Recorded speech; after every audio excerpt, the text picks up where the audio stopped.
श्री गुरु सत्ताय नमः। सभी को प्रणाम। पिछले वीडियो में हमने परम पूज्य गुरुदेव का प्रवचन सुना, जिसमें उन्होंने कहा कि हमने भगवान शिव के सिर्फ बाहरी स्वरूप को ही समझा है, हमें उनके अंतरंग स्वरूप को भी समझना होगा। जब हम उनके दोनों स्वरूप को समझकर मिला पाएंगे, तभी हम भगवान शिव की कृपा प्राप्त कर पाएंगे। आइए परम पूज्य गुरुदेव के प्रवचन को आगे बढ़ाते हैं। परम पूज्य गुरुदेव कहते हैं, शिव जी का मस्तक ऐसी विभूतियों से सुसज्जित है जिन्हें हर दृष्टि से उत्कृष्ट एवं आदर्श कहा जा सकता है। शिव के मस्तक पर चंद्रमा है, जिसका अर्थ है शांति, संतुलन। चंद्रमा मन की प्रसन्नता का प्रतीक है, अर्थात योगी का मन सदैव चंद्रमा की भांति प्रफुल्ल और उसी के समान खिला निशंक होता है। चंद्रमा पूर्ण ज्ञान का भी प्रतीक है, अर्थात उसे जीवन की अनेक कठिन परिस्थितियों में रहते हुए भी किसी प्रकार का भ्रम अथवा ऊहापोह नहीं होता। वो प्रत्येक अवस्था में प्रसन्न रहता है, विषमताओं का उस पर कोई प्रभाव नहीं पड़ता। सिर से गंगा की जलधारा बहने से आशय ज्ञान गंगा से है। मस्तिष्क में ज्ञान विज्ञान का भंडार भरा रहना चाहिए, ताकि अपनी समस्याओं का समाधान हो सके और दूसरों को भी उलझन से उबार सके, वातावरण को सुख शांतिमय कर सके। सिर से गंगा का उद्भव शिव जी की आध्यात्मिक शक्तियों पर, उनके जीवन के आदर्शों पर प्रकाश डालती है। गंगा जी विष्णु लोक से आती हैं। यह अवतरण महान आध्यात्मिक शक्ति के रूप में होता है। उसे संभालने का प्रश्न बड़ा ही विकट था। शिव जी को इसके लिए उपयुक्त समझा गया और भगवती गंगा को उनकी जटाओं में आश्रय मिला। गंगा जी यहाँ ज्ञान की प्रचंड आध्यात्मिक शक्ति के रूप में अवतरित होती हैं। लोक कल्याण के लिए उन्हें धरती पर उतार लेने की ये प्रक्रिया इस कारण होती बताई गई है, ताकि अज्ञान से भरे लोगों को जीवन दान मिल सके। पर उस ज्ञान को धारण करना भी तो कठिन बात थी, जिसे शिव जैसा संकल्प शक्ति वाला महापुरुष ही धारण कर सकता है। अर्थात महान बौद्धिक क्रांतियों का सृजन भी कोई ऐसा व्यक्ति ही कर सकता है, जिसके जीवन में भगवान शिव के आदर्श समाये हुए हों। वही ब्रह्म ज्ञान को धारण कर उसे लोक हितार्थ प्रवाहित कर सकता है। शिव के 3 नेत्र हैं। तीसरा नेत्र ज्ञान चक्षु है, दूरदर्शी विवेकशीलता का प्रतीक, जिसकी पलकें उघड़ते ही कामदेव तक जलकर भस्म हो गए। सद्भाव के भगीरथ के साथ ही ये तृतीय नेत्र का दुर्वासा भी विद्यमान है और अपना ऋषित्व स्थिर रखते हुए भी दुष्टता को उन्मुक्त नहीं विचरने देता। दुष्ट का अभिमान चूर्ण करके ही रहता है। वस्तुतः यह तृतीय नेत्र सृष्टा ने प्रत्येक मनुष्य को दिया है। सामान्य परिस्थितियों में वह विवेक के रूप में जागृत रहता है, पर वो अपने आप में इतना सशक्त और पूर्ण होता है कि काम वासना जैसे गहन प्रकोप भी उसका कुछ नहीं बिगाड़ सकते। उन्हें भी जला डालने की क्षमता उसके विवेक में बनी रहती है। यदि ये तीसरा नेत्र खुल जाए तो सामान्य मनुष्य भी बीज गलने जैसा दुस्साहस करके विशाल वट वृक्ष बनने का असंख्य गुना लाभ प्राप्त कर सकता है। अर्थात खुद को तपा कर समस्त विश्व का कल्याण करने की सामर्थ्य रखता है। तृतीय नेत्र खुलने का तात्पर्य है अपने आप को साधारण क्षमता से उठाकर विशिष्ट श्रेणी में पहुंचा देना। 3 भवबंधन माने जाते हैं: लोभ, मोह, अहंता अर्थात घमंड। इन तीनों को ही नष्ट करने वाले ऐसे एक अस्त्र की त्रिपुरारी शिव को आवश्यकता थी, जो हर क्षेत्र में औचित्य की स्थापना कर सके। ये शस्त्र त्रिशूल रूप में धारण किया गया। ज्ञान, कर्म और भक्ति इसकी पैनी धाराएं हैं। शिव डमरू बजाते हैं और मौज आने पर नृत्य भी करते हैं। ये उनकी मस्ती का प्रतीक है। व्यक्ति उदास, निराश और खिन्न विपन्न बैठकर अपनी उपलब्ध शक्तियों को न खोए, बल्कि पुलकित प्रफुल्लित जीवन जिए। शिव यही करते हैं, इसी नीति को अपनाते हैं। उनका डमरू ज्ञान, कला, साहित्य और विजय का प्रतीक है। वो पुकार पुकार कर कहता है कि शिव कल्याण के देवता हैं। उनके विचार रूपी खेत में कल्याणकारी योजनाओं के अतिरिक्त और किसी वस्तु की उपज नहीं होती। विचारों में कल्याण की समुद्री लहरें हिलोरे लेती हैं। उनके हर शब्द में सत्यम शिवम की ही ध्वनि निकलती है। डमरू से निकलने वाली सात्विकता की ध्वनि सभी को मंत्र मुग्ध सा कर देती है और जो भी उनके समीप आता है उसे अपना बना लेती हैं।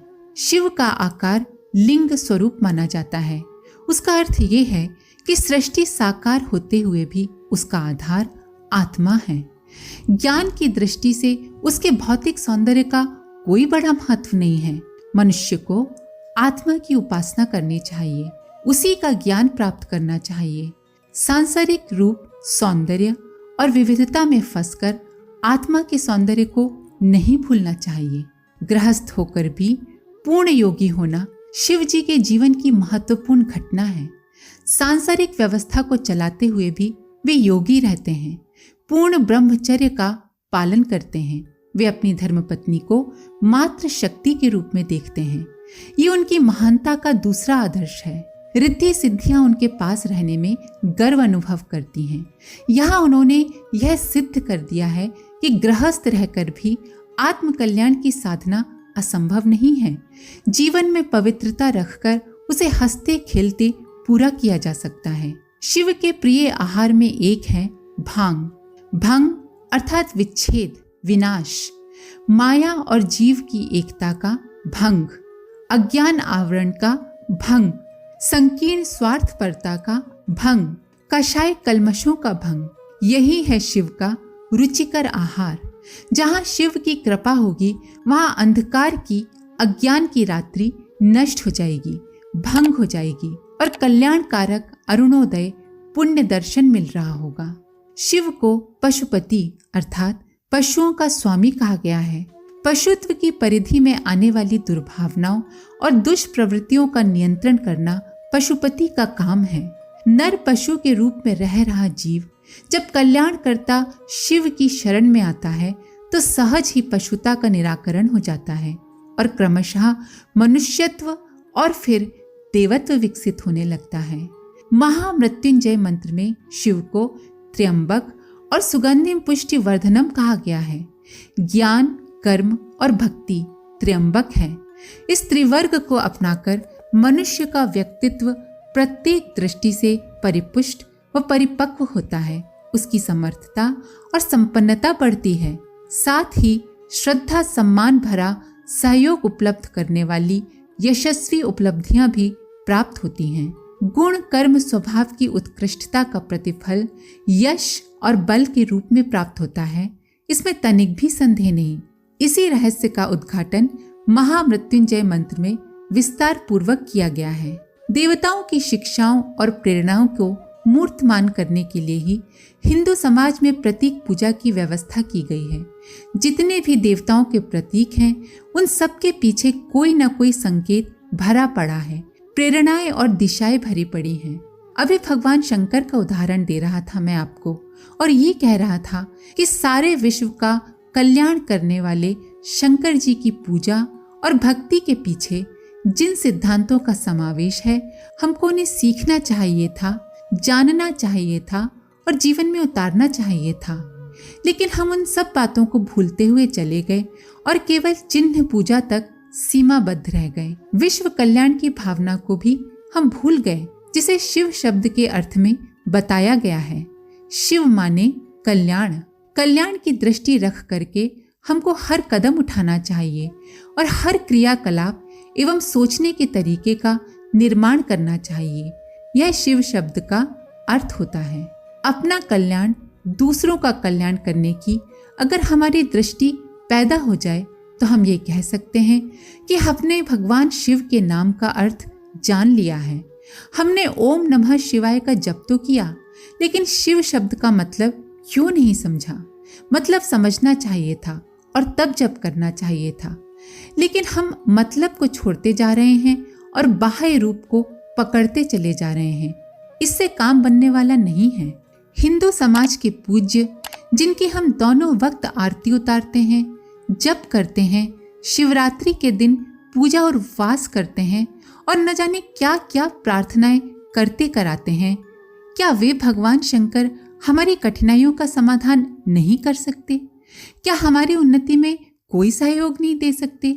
भगवान को देना चाहिए। हम उनके प्यारे हैं, उपासक हैं और वो देंगे भी। अगर हमारी पात्रता विकसित होती चली जाएगी तो हमें वो लाभ मिलते चले जाएंगे जो शिव भक्तों को मिलने चाहिए। आज के लिए इतना ही। आप सभी का धन्यवाद। ओम शांति।